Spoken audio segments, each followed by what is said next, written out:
आज 19 जनवरी को गुरुजी पंडित प्रदीप जी मिश्रा जी द्वारा महाराष्ट्र के जलगांव के 40 गांव में वाची जा रही श्री राम शिव महापुराण की कथा के चौथे दिन की कथा आज पूर्ण हो चुकी है। और आज की कथा में गुरुजी ने शिव महापुराण में वर्णित केले के पत्ते का विशेष महत्व का वर्णन करते हुए गुरुजी ने एक बहुत ही विशेष उपाय की जानकारी दी है, जिसकी जानकारी आपको आज की इस वीडियो के अंत में मिलने वाली है। और साथ ही अगर आज की कथा आपसे छूट गई हो या किसी कारण से अगर आप आज की कथा नहीं सुन पाए हो तो आज की इस छोटे से वीडियो से आपको आज की कथा की संपूर्ण जानकारी मिल जाएगी। साथ ही आज की कथा को चौथे दिन की श्री राम शिव महापुराण की कथा को रसवादन करने का पुण्य, उसका फल भी आपको प्राप्त हो जाएगा।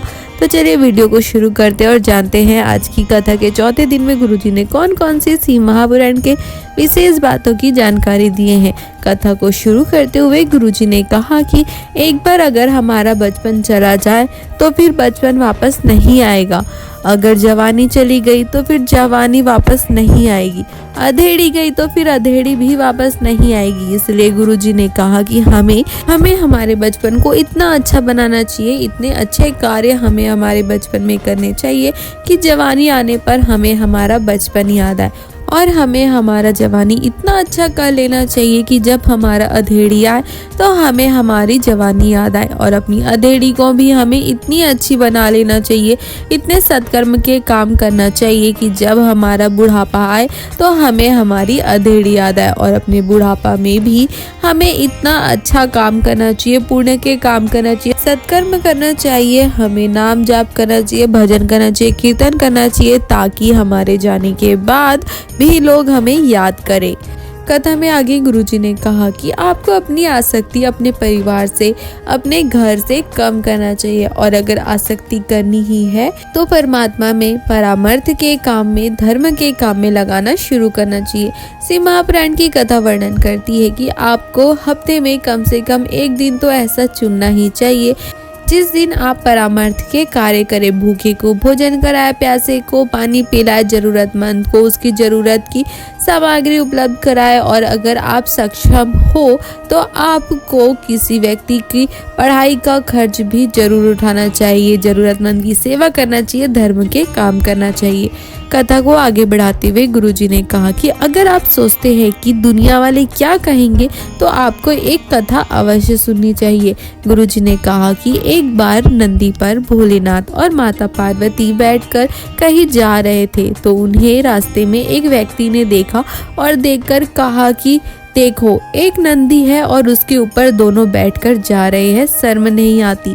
यह सुनने के बाद महादेव उतर गए और माता पार्वती को नंदी पर बिठा दिए। फिर उन्हें थोड़ा दूर आगे चलने पर एक व्यक्ति ने देखा और उस व्यक्ति ने कहा कि देखो कैसा जोरू का गुलाम है, पत्नी को नंदी पर बैठाकर खुद पैदल चल रहा है। यह सुनने के बाद महादेव ने माता पार्वती को उतार दिए और स्वयं नंदी पर बैठ गए और फिर आगे चलने लगे।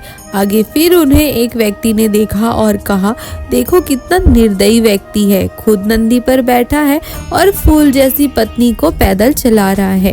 फिर यह सुनकर महादेव नीचे उतर गए और महादेव और माता पार्वती दोनों ही पैदल चलने लगे। थोड़ी देर पैदल चलने के बाद उन्हें फिर से एक व्यक्ति ने देखा और कहा कि इतना अच्छा नंदी है, वो इतना अच्छा नंदी होने के बाद भी दोनों पैदल चल रहे हैं, बताओ जरा। माता पार्वती और शिव जी की इस व्याख्या को सुनाते हुए गुरुजी ने कहा कि आपको कभी भी यह नहीं सोचना चाहिए कि दुनिया वाले क्या कहेंगे। आपको तो अपने अनुसार जैसा मन करे आपको अपना जीवन यापन करना चाहिए। आपको जब शिव जी के मंदिर जाने का मन करे तब जाना चाहिए, जब आपको जल चढ़ाने का मन करे तब आपको शिव जी पर जल चढ़ाना चाहिए, जब आपका मन करे तब आपको भजन कीर्तन करना चाहिए। चाहे आपको जो भी कोई कुछ कहे आपको उनको नहीं सुनना चाहिए। कथा में आगे गुरुजी ने बताया कि सबसे पहली बारात अगर किसी की निकली थी तो शिव महापुराण की कथा वर्णन करती है कि सबसे पहली बारात, सबसे पहले बारात का जो चलन था वो देव अधिदेव महादेव की शादी से शुरू हुआ था।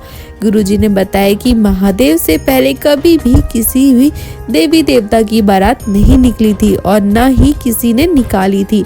शिव महापुराण की कथा वर्णन करती है कि पूरी दुनिया में, पूरे संसार में, पूरी ब्रह्मांड में पहली बारात मेरे शिव जी की निकली थी, जिसको देखकर लोगों ने इस चलन को आगे बढ़ाया और फिर महादेव की बारात के बाद राम जी की बारात निकली, कृष्ण जी की बारात निकली और शालिग्राम भगवान की भी बारात निकली। कथा को आगे बढ़ाते हुए गुरुजी ने आने वाली अगली 5 कथाओं की जानकारी देते हुए बताई कि महाराष्ट्र 40 गांव में हो रही श्री राम शिव महापुराण की कथा के विराम होने के बाद अगली कथा 27 जनवरी से 2 फरवरी 2024 तक 7 दिवसीय कथा बनी यमतमाल महाराष्ट्र में होगी। फिर उसके बाद की अगली कथा 5 फरवरी से 9 फरवरी 2024 तक 5 दिवसीय कथा जमशेदपुर झारखंड में होगी। 9 फरवरी को झारखंड की कथा विराम होने के बाद अगली कथा 14 फरवरी से 20 फरवरी तक 7 दिवसीय कथा कुशीनगर उत्तर प्रदेश में होगी और उत्तर प्रदेश की कथा के विराम होने के बाद अगली कथा 25 फरवरी से 2 मार्च 2024 तक 7 दिवसीय कथा सिरसा तारा बाबा की कुटिया हरियाणा में होगी और हरियाणा की कथा विराम होने के बाद अगली और 5वीं कथा 7 मार्च से 13 मार्च तक आपके मायके यानी कि कुबरेश्वर धाम सीहोर में 7 दिवसीय कथा होगी। महाशिवरात्रि के अवसर पर, रुद्राक्ष महोत्सव के अवसर पर ये कथा सीहोर कुबरेश्वर धाम में होने वाली है। तो ये है गुरुजी द्वारा 40 गांव के बाद होने वाली आगामी 5 कथाओं की जानकारी। अब आप जान सकते हैं कि आपके आसपास या आपके राज्य में महादेव की कृपा होने वाली है और आपके राज्य में कथा होने वाली है। कथा को आगे बढ़ाते हुए गुरुजी ने कहा कि 1000 सोने की थाली या फिर 25,000 चांदी की थाली या फिर 25,000 कांसे की थाली में भोजन कराने पर भी आपको उतना फल, उतना पुण्य प्राप्त नहीं होता है, नहीं मिलता है जितना फल आपको एक केले के पत्ते में भोजन कराने से प्राप्त होता है। कथा में गुरुजी ने बताया कि शिव महापुराण की कथा वर्णन करती है। शिव महापुराण की कथा में केले के पत्ते का बहुत ही अधिक महत्व होता है। जितने भी पूजन होते हैं, जितने भी देवी देवताओं की स्थापना होती है, उसमें केले के पत्ते की महत्वता बहुत ही अधिक होती है। केले के पत्ते से भोजन कराने पर आपको 1000 सोने की थाली में, 25,000 चांदी की थाली में, 25,000 कांसे की थाली में भोजन कराने का पुण्य, उसका फल प्राप्त होता है। उससे ज्यादा पुण्य, उसका फल आपको प्राप्त होता है। तो ये थी आज की कथा की जानकारी। अब हम आपको गुरुजी पंडित प्रदीप जी मिश्रा जी द्वारा श्री राम शिव महापुराण की कथा के तीसरे दिन में जो एक नया विशेष उपाय बताए थे कि आपके शरीर के ऐसे कौन से 3 हिस्से हैं, 3 अंग है जहाँ पर स्पर्श करने से आपको रोग मुक्ति प्राप्त होती है। आपके स्पर्श मात्र से बीमारी, रोग आपके शरीर को छोड़कर भाग जाती है। गुरुजी ने श्री महापुराण के इस विशेष उपाय की जानकारी देते हुए बताया कि अगर व्यक्ति को अधिक रोगों ने घेर लिया है, बहुत सारी बीमारियां हो गई है, कोई व्यक्ति ठीक ही नहीं हो रहा है, दवाइयां शरीर को नहीं लग रही है, दवाइयां काम नहीं कर रही है, डॉक्टर ने यहाँ तक कह दिया हो कि 8 से 10 दिन में अगर आराम नहीं लगता है तो हॉस्पिटल में एडमिट भी करना पड़ सकता है, तो आपको इस उपाय को करना है। शिव महापुराण के इस विशेष उपाय को करने के लिए आपको अपने शरीर में 3 स्थानों पर शिव जी पर चढ़ा हुआ जल लगाना शुरू करना है। सबसे पहले तो आपको शिव जी के मंदिर एक कलश जल लेकर जाना है। शिव जी के मंदिर पहुंचकर शिव जी को प्रणाम कर शिव जी पर एक कलश जल आपको श्री शिवाय नमस्तुभ्यं मंत्र का स्मरण करते हुए कुंदकेश्वर महादेव का स्मरण करते हुए समर्पित करना है। जल समर्पित करने के बाद जलाधारी से जब जल बह के जारी होती है तो आपको उस थोड़े से जल को अपने कलश में औषधि के रूप में बाबा से मांगकर कुंदकेश्वर महादेव का स्मरण करते हुए श्री शिवाय नमस्तुभ्यं मंत्र का स्मरण करते हुए कलश में प्राप्त कर लेना है। फिर आपको उस कलश के जल को लेकर घर आ जाना है और फिर जो व्यक्ति बीमार है, जिसे रोगों ने घेर लिया है, दवाइयां नहीं लग रही है, उस व्यक्ति को आपको सबसे पहले उसके नाभि में जल लगाना है। फिर दूसरा स्थान आपको अपने हाथ की 3 उंगलियों को उस कलश में डुबोना है और फिर हाथ को कलश के जल में डुबोकर उस व्यक्ति के मस्तक में त्रिपुर्ण जैसी 3 लाइन खींच देना है। और तीसरा स्थान है सर के ऊपर।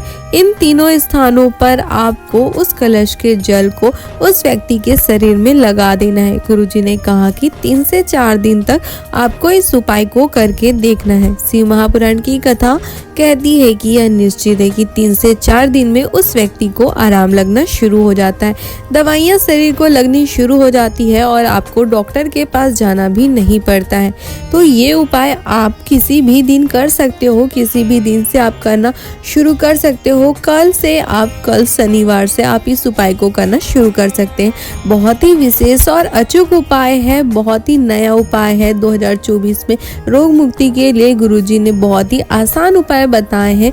आप इस उपाय को अवश्य कर सकते हैं। छोटी से छोटी बीमारी हो या बड़ी से बड़ी बीमारी, किसी भी बीमारी को दूर करने के लिए, अपने शरीर को स्वस्थ करने के लिए आप इस उपाय को अवश्य करें। तो ये थी गुरुजी पंडित प्रदीप जी मिश्रा जी द्वारा बताए गए शिव महापुराण की कथा की सारी जानकारी के साथ साथ कथा के तीसरे दिन में गुरुजी द्वारा बताए गए एक बहुत ही विशेष रोग मुक्ति उपाय की जानकारी। अगर आपको ये उपाय की जानकारी और कथा की जानकारी अच्छी लगी हो तो आप हमारे वीडियो को लाइक कर सकते हो और अपने परिवार वालों के साथ या अन्य शिव भक्तों के साथ इसे शेयर भी कर सकते हो, ताकि उन्हें भी कथा की ये सारी जानकारी प्राप्त हो सके और वो भी इस उपाय को करके महादेव का आशीर्वाद प्राप्त कर अपने जीवन के सारे दुखों को, कष्टों को दूर कर अपने जीवन में आनंद और सुख की प्राप्ति कर सके। हर हर महादेव।